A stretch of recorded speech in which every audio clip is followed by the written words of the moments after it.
half years that I am, I began to realize how important it is every relationship that I've had. So welcome to my channel. My name is Tonetta Clay, and this is my channel. Do of course make sure that you subscribe and click that notification bell to receive all the videos I upload from here on out. So, like I said, definitely getting back into the healthy relationship. I've had several relationships, of course, in my lifetime. And I can't tell you how I understand by looking back now. I can tell why those relationships have failed and why those relationships did not make it and where the lack of communication. I can tell you all those things now. But like I said, back in the thick of things, when I was going in my marriage and divorce and other relationships afterwards, like I said, it took me this long to, of course, understand and to realize the communication issues, the trust issues, all those things. And like I said, I know I'm not speaking just to myself. I'm sure you may have had some issues as well. That's why you're clicking on this video to figure out what is the importance of a healthy relationship and what it looks like. And I can't tell you how many times I've had so many arguments about crazy, just ignorant things. Like the socks on the floor, or there was somebody didn't trust me, or I didn't trust them, or the communication, we arguing back and forth, howling and yelling, nobody's hearing anybody at all. So basically nothing's being said. I can't tell you how many times that has happened, and that how many times I've had to realize on how it excuse me, and how many times I had to realize that now I see that that was wrong, that things could have been handled in a much different way. There's always ways to, of course, do relationships. I guess I put it that way. You can do a relationship to be unhealthy, meaning that y'all are arguing all the time, fighting all the time, possibly physically abusive to each other all the time. Somebody's throwing something, somebody's not trusting somebody, somebody's cheating on somebody, or both are cheating on each other, or whatever the case may be. All types of things. Somebody don't trust somebody. The loyalty isn't there. Somebody's not even paying attention to the other partner at all. They can care less. They're friends, and everything else is more important. Like I said, those are unhealthy relationship things that occur all the time. But at some point, we have to get smarter about our relationships and how we're handling our relationships as well. Like I said, when it comes to the healthy relationships, all the things I just named are things that you have to flip on around to have the healthy communication. Being able to, of course, sit down to talk without howling and yelling, and nobody's able to even get anything understood that they're trying to say. Nobody's listening to anybody. I've been there, done that many a times. And it is not a fun thing. Which I'm sure you may know, or some of y'all may know, is definitely not fun at all.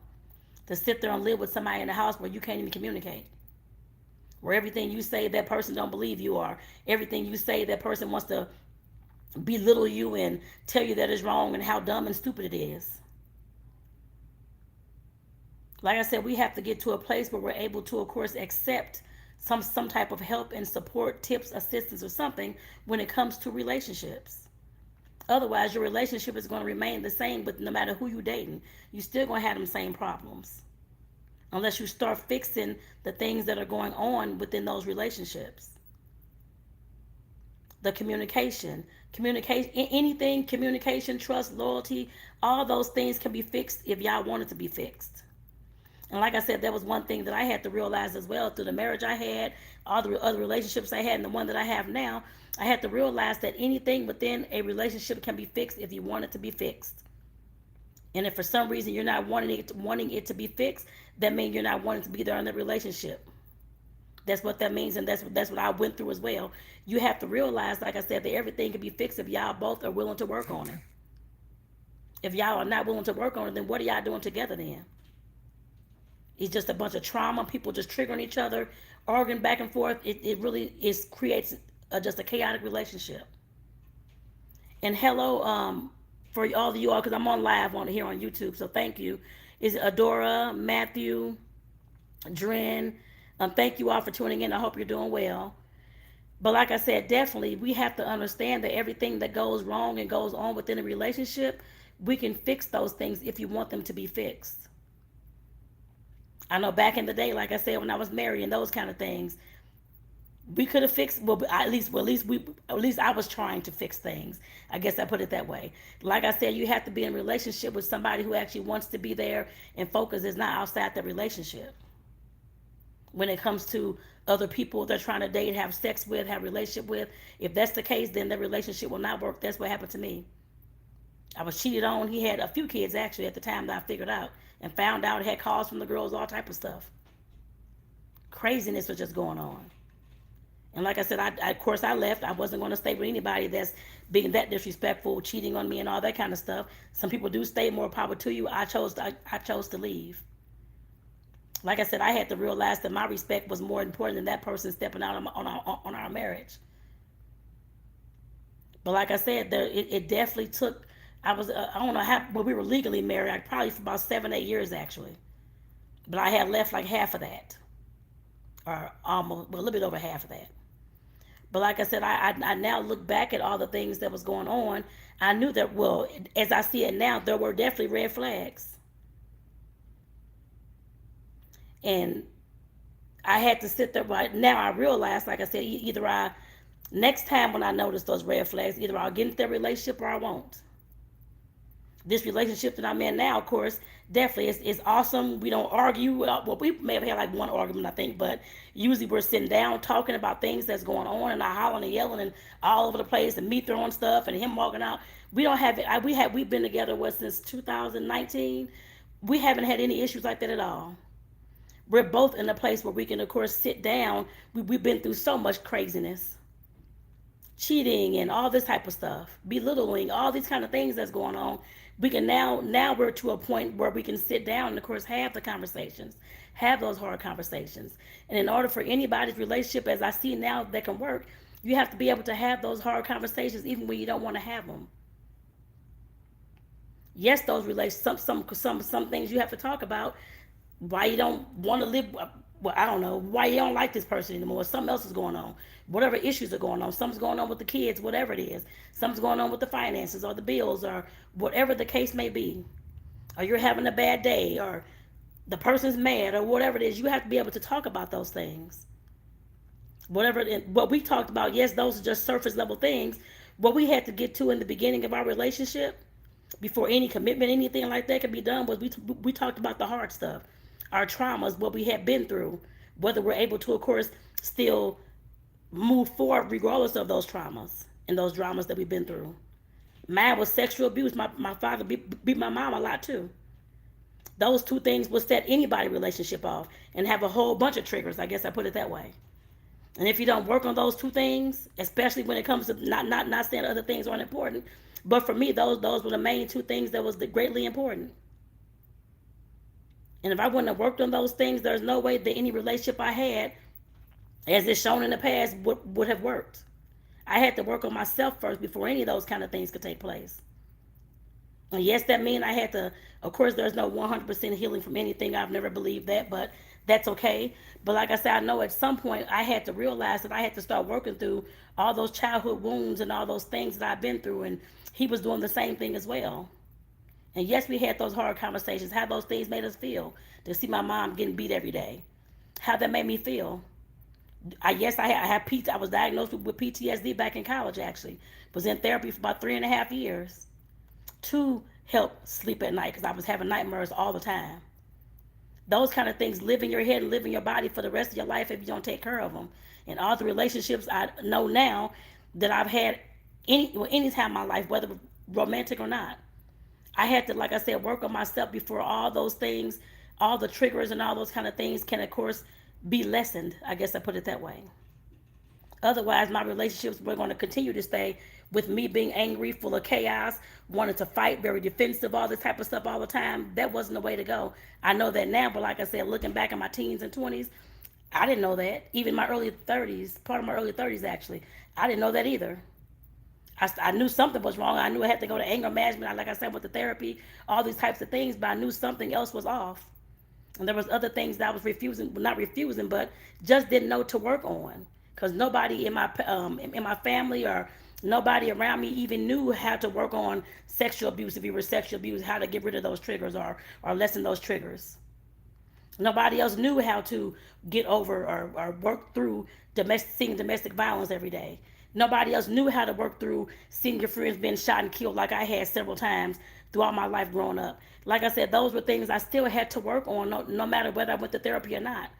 Yes, I can go to therapy all I want, but I had to still work on those things after that as well. Not just on that one day at that one time for those 3 years. I had to work on them afterwards. That's a lifelong lesson I had to learn.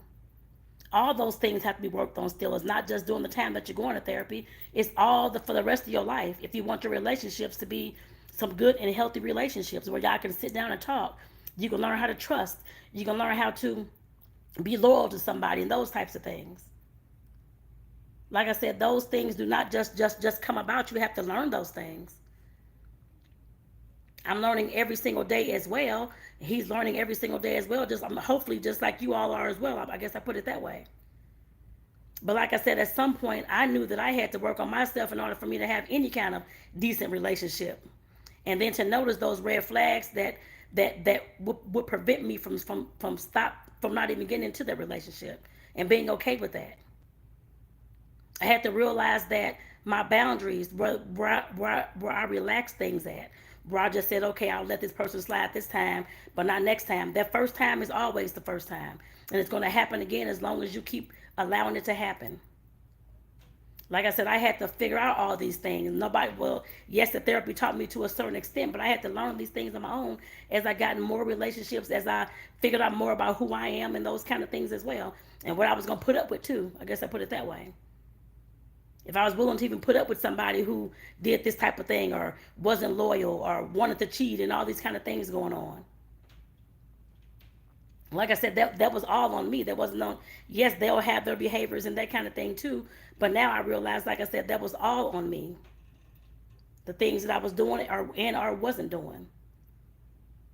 And like I said, we have to get to a point where we realize that all the things that we did or do or not do, that it's going to affect all the relationships that we have, especially those romantic ones. Because those are the folks that we're sleeping in the bed with, they're getting close to us every single day. They see our hair messed up in the morning, all this type of stuff. They know all of our intimate things that we go through. Like I said, that's how I have to look at relationships. I guess that's how I look at relationships now. Those are the main ones. Like I said, yes, the family, friends, that kind of thing, yes. But when it gets down to the bedroom stuff as well, especially when you've been sexually abused or raped or that kind of thing, that can definitely very much impact how you have sex with that person or not have sex with that person. And sex is a part of intimacy. Like I said, those are the things that we have to realize when we're talking about a healthy relationship. We have to get right for that relationship to be right, y'all. And some more folks had came on here. I'm sorry, y'all. Um, is it Angie or Angel? Angie, Timu, Limu, I don't know. Laura, is it Laura Rain? Nightmare, Adora? Thank you all for tuning in. I greatly appreciate that. But like I said, we have to get right, y'all, in order for our relationships to be right. Like I said, in this 47, almost 48 years of my life, I understand that now. A lot better than I've ever understood it before. And I've been a social worker for 25 years now, actually. So I've seen relationships repeat itself over and over again, working with families, working with our seniors and those couples and that kind of thing as well. I've seen how those things can go from generation to generation because I've had that happen actually several times. And I see how communication breakdown can break down the entire family unit. I've seen how the lack of trust and loyalty and all that kind of stuff can break down an entire family unit if y'all don't stop it in its tracks and get some help about it and start working on those things. Yes, I understand that those are scary things and nobody wants to think about and nobody wants to work through and that kind of thing. But at some point, if you want a healthy relationship, you're going to have to do what the hell you need to do. Otherwise, you just stay doing what you're doing. Whether that's being cheated on, being beat on, whatever it is, that's a choice you make. And I know nobody wants to hear that, but that's okay. Me being a social worker and been through what I've been through, I know those are choices that you make. You can stop anything that you want to stop and get out of anything that you want to get out of and do anything that you want to do as long as you want to do it and find the benefits in doing those things. There's always a benefit to doing the wrong or the right thing. There always is. You have to admit that to yourself to figure out what those things are. Like I said, your relationships definitely depend on it. So like I said, I'm actually going to go ahead and end this video shortly. But like I said, thank you all for, of course, tuning into this live and that kind of thing as well. And for those who, of course, catch the replay here on YouTube, definitely thank you. But like I said, we definitely have to get smart about how these healthy relationships play out and what the importance of them are. The first relationship that has to be healthy is the one with ourselves first. Always. Like I said, if you ain't right, your relationship ain't gonna be right. I've said that many a times. You have got to do that. So like I said, with that, y'all, I'm going to get my butt off here because I will talk about this all night. So again, this is Tonetta Clay. Of course, like I said, thank you for tuning into my channel. Feel free to, of course, subscribe to the channel and click the notification bell to receive all the videos that upload in the future, y'all. So with that, I'm going to go ahead and get off here because like I said, I'll talk for the next 15 hours. So peace out, y'all. I'll see y'all in the next video. Have a good one.